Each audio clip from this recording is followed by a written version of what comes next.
Hi boys and girls. Today I wanted to spend a little bit of time doing a directed drawing with you. So it's when we're in the classroom, we do directed drawings because it helps us practice following directions, making our eyes and our hands work together. So that's called hand-eye coordination. And then it also helps us just practice sitting up straight, using your helper hand and your pincher hand to do your drawing and then to do coloring, so it makes your body and your brain stronger, and it's really fun.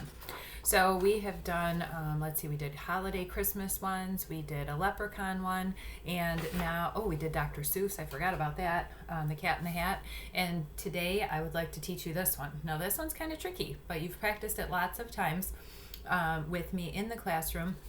And the nice part about having a video is you can stop or pause the video while you follow that direction, and then when you finish you can just push play again. So you can also rewind and you can watch a part again because some of this is a little bit trickier. This one has a lot of details in. So I want you to take your time, do your best, and I want you to have fun. So normally I would have you when you do this, I really want you to use your pencil, okay? I am going to actually be using my marker though. I'm going to use the marker because it's a little bit difficult for you to see the pencil drawings when I record the video. So I've practiced this like 3 times, so I am going to just use my marker to do my drawing part, but I want you to do a pencil. When you're finished with your pencil drawing, then you can go over the top of it with a black marker if you have a black marker at your house. If you don't have a black marker at your house, you can use a black crayon and then use your colors to add your details. So get your pencil ready, get a white piece of paper ready. If you don't have any more plain white paper that I sent home for you, you can just take any paper that you have and just flip it over. Use the back so you're recycling and using both sides of the paper, okay? So when you start this drawing, we're actually going to start at the bottom. We're going to make the hill that the bunny is sitting on. So to make the hill, I'm going to start at the bottom corner, and I'm going to make a curve that goes up and then back down to the other corner. So again, you're using your pencil. I'm only using the marker because I want you to be able to see the lines better. Normally I would use my pencil and then I would trace with my marker also. The next thing that you're going to do is the bunny's body, and we're going to put the bunny kind of in the middle of the hill. So I want you to think about where the middle would be of that hill and just move over a little bit, and we're going to draw 2 lines, a line on this side and then move over, and you're going to do a line on the other side, and that's going to be the sides of the bunny as he's sitting up on the hill, and this bunny is juggling Easter eggs, which would be a fun thing to do, but I don't know how to juggle. After you do the sides of the bunny's body, we're going to do the bunny's head. Now when you make the bunny's head, I don't want you to go past the middle part of the paper because we want to save some space at the top for those tall bunny ears. Now his head is a circle shape, so I do usually like to start my circles at the top. I start at the top and I come around, but I want to make sure that I really touch the bottom part where the bunny's body is. So for this circle today, I'm actually going to start at the bottom, and I'm going to make a big circle, but again, not too big because I want to save some space at the top for the bunny's tall ears and the eggs that he's juggling. So after I have the bunny's head, then I'm going to make my ears. So you're going to go, the bunny doesn't have ears on the side of his head like us, his are on the top. So we're going to make those 2 bunny ears. So we're going to make one tall curvy shape like that. And I'm going to move over and I'm going to make another tall curvy shape, okay? Then inside I'll make the same shape but just a little bit smaller. That's going to be the inside of his ears. The animals have the inside just like us. We have the outside and the inside of our ear. Then I'm going to go down to the middle of the bunny's head, and that's where I'm going to work on the nose first. Now the bunny's nose is going to be a triangle shape, and all triangles have 3 sides. We're going to make our triangle pointing down, and that's going to be important for when we make his mouth. So to make that triangle pointing down, you're going to start with a straight line across the top. After you do your straight line across the top, You're going to make a diagonal sliding down, a slide down line. That'll be your point on your triangle.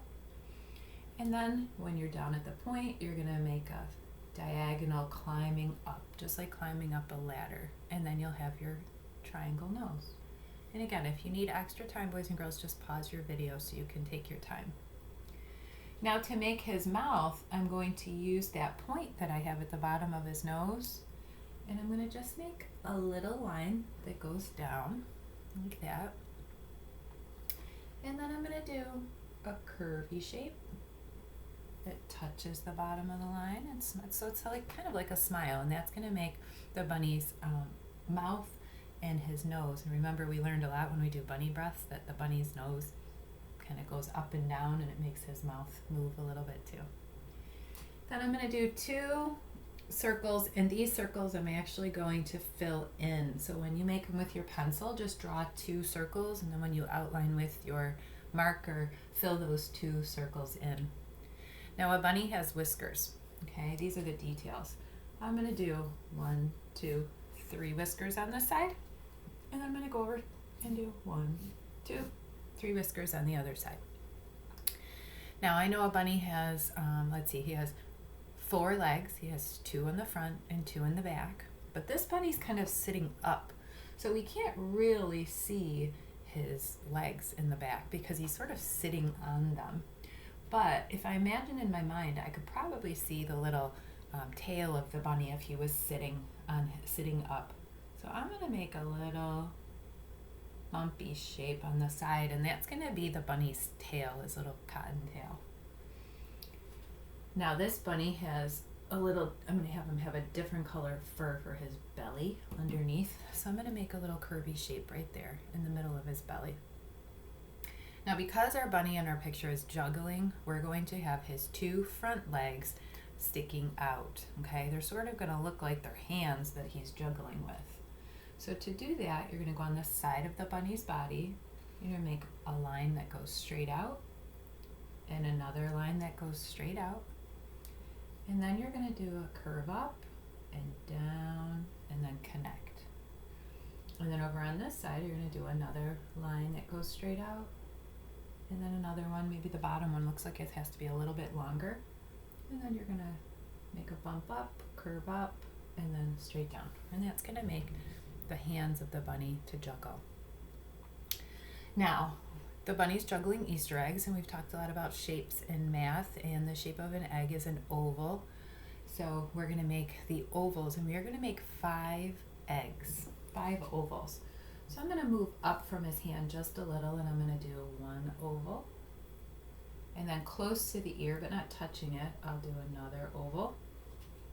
And then in between his 2 ears, I'll do another oval. And then on the other side of his ear, I'll do another one. So go back and count. You should have 1, 2, 3, 4. And then we'll do one more, and this one is closer to the hand on the other side. Now those are going to be Easter eggs, so you can decorate those Easter eggs any way you want. I will do some different designs on my eggs. You can design your eggs the way that you want. If this is a point in the video you want to pause to spend some time designing your eggs, you can pause and do that. Do what you like. I'm going to do some diagonal lines on that one. I will do some squiggly, curvy lines on this one. I think maybe on this one I'll do some polka dots. And then maybe over here I'll do some zigzag lines. I know you learned a lot about making different kinds of lines with Miss Pekka during art class, so you design those the way that you would like. And then I think on the last one I'll just do some lines. Maybe I'll do some that go up and down, and then I'll do a couple that go side to side, so it's going to look like little squares. But you design those the way that you would like. Now we're going to make the eggs look like they're moving. Now it's a picture, so nothing is moving, but we're going to add a little detail. It's a little swirl that makes it look like it's moving. So if you use your finger and you go up and then curve back around and then back up, it's kind of a swirl. So next to the bunny's first hand on this side, I'm going to do a little swirl or curlicue, little line. Then between each of the eggs, I'm going to do another little curlicue. And we'll do a little one by his ear, and then another little one over here. So it sort of makes us think that those eggs are moving, even though it's just a picture. Now I have my bunny and I have my eggs and I have the swirling line, so it looks like he's juggling them. And now I'm just going to add a little bit more detail to my picture. I'm going to decorate underneath the bunny the hill that he's standing on. So this is going to be a grass hill. So I will color it green, but I think I will add some little lines with my pencil, and again you're going to trace it with your black marker. So those could be some little grass that's growing, and then I think I will make 3 flowers, 3 spring flowers, just for some extra details in my picture. All right, so boys and girls, your picture might look something like that. If you followed all of those directions, you'll have lots of nice details. And then the next thing you can do will be to trace your picture with your marker or your black crayon. And I like to do that, and we learn because that sort of makes the picture pop and makes your coloring look even better. Now, after you finish all of your tracing, take your time with that. You can go back and you can erase any pencil marks that you might see. We did spend time doing that on some of our other directed drawings. If you were tracing it and your marker went off a little bit, you can erase those pencil lines if you'd like to. And then you're going to focus on your coloring. Now, I chose to make my Easter egg be white with a pink belly, pink inside of his ears, and then a pink nose. Now you make your Easter bunny be what you want your bunny to be. I chose to leave it white. I had white paper, so I didn't have to color the white parts. You can maybe have your bunny be brown, or you can have a bunny be tan, or you can have your bunny be gray. You decide, but think about a real color for a bunny. And then decorate each of your eggs. This is where I practiced using some patterns. I wanted them to be bright and colorful, so I used my crayons and I made my eggs be very colorful. And I made my grass hill be green, and I did my flowers with some spring colors. So again, I want you to be creative. I want you to think about what makes your brain feel happy. And then after you're finished, I would love to see your bunnies. So maybe you could ask mom or dad, grandma, grandpa, your babysitter, whoever's taking care of you when we're not here at school together, to send me a picture or a video of your bunny. Maybe you want to name your bunny. You can tell me all about it. And then on Friday, when we have our Zoom meeting before Easter, so on next Friday, the Friday right before Easter, we'll have a meeting, and if you would like, you can show the rest of your class your bunnies. So take some time to spend some time doing some art, follow those directions, give your brain some exercise, and have fun doing artwork with your Easter bunny directed drawing. And I can't wait to see what you created. I'll see you soon, boys and girls. Bye-bye.